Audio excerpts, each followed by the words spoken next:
Good day everyone! Another day, another vlog. Ito pala yung araw na kami ay mag-water parks. And yan, papunta na kami sa accommodation ng aking kaibigan na si Dong Robert. Yan siya, tatakbo siya niyan. Kasi mali yung pinasukan ni Dina entrance. Bawal kami dyan. Siya pala ang nag-provide sa amin ng palibreng ticket papasok ng Aquaventure. Maraming salamat talaga Dong Robert. Malaking tulong na talaga yun. Sobra. Buti na lang hindi masyadong ma-traffic sa araw na ito. So mabilis lang kami dumating sa Aquaventure. And ito namang part na to is papasok na to ng The Palm Jumeirah. Kung makikita nyo ang gaganda ng mga palamuti nila sa gilid ng kalsada kasi Ramadan dito. Para makarating sa kabilang dulo, ayan, dadaan muna tayo ng underwater tunnel. So yan yung Atlantis The Palm, isa sa pinakasikat na hotel dito sa Dubai. Napakalaki at napakaganda naman talaga ang loob niyan. First time ko pumunta niyan is year 2011 if I am not wrong.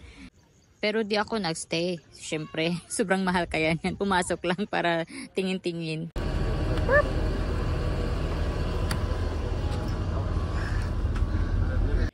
Nakapasok na kami sa loob ng Atlantis dito and super hospitable naman talaga ni Dong Robert. O, tingnan siya.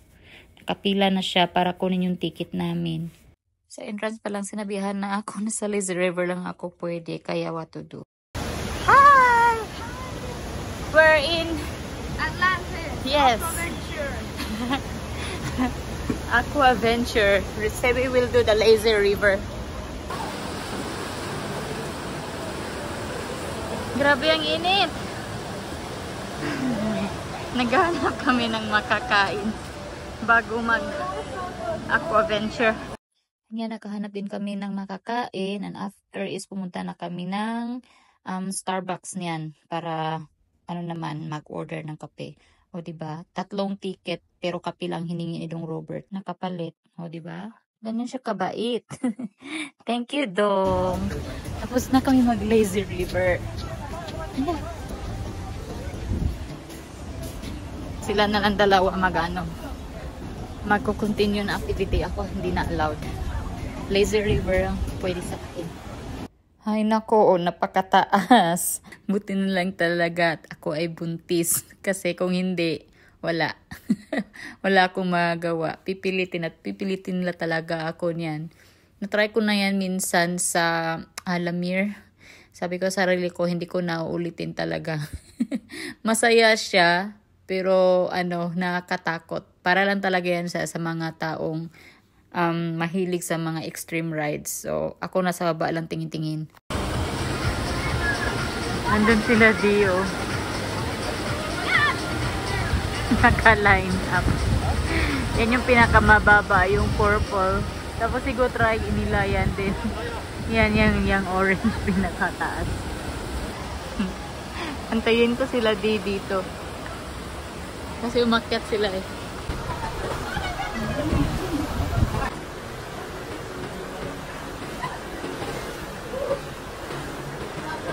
Tapos din sila, hindi ko sila nakunan ng matinong video kasi matagal ako nag-antay sa kanila. Hindi ko alam kung baba o hindi.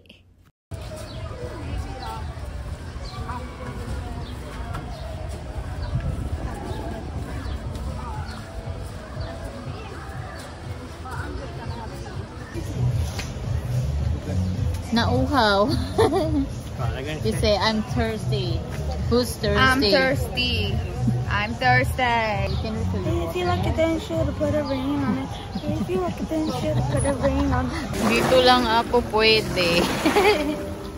Hindi ako pwede sa mga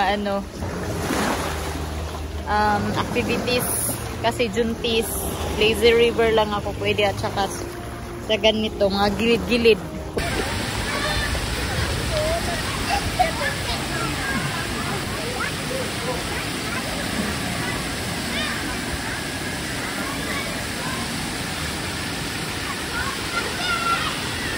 Right there. This is more speed. Yeah. I don't know if someone is sitting here or not.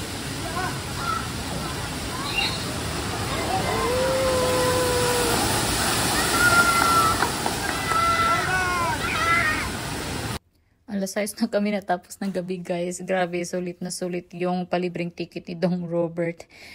Kahit Lazy River lang yung na-try ko, pero grabe ang saya. Yung dalawa talaga, yun yung pagod na pagod. Kaya pagdating sa bahay, bagsak. Pati ako bumagsak din. Kasi nakakapagod din pala kahit Lazy River lang. Pero yes, super saya. And yun lang guys ang aking vlog for today. And maraming salamat sa inyong panunood. God bless palagi. Bye-bye!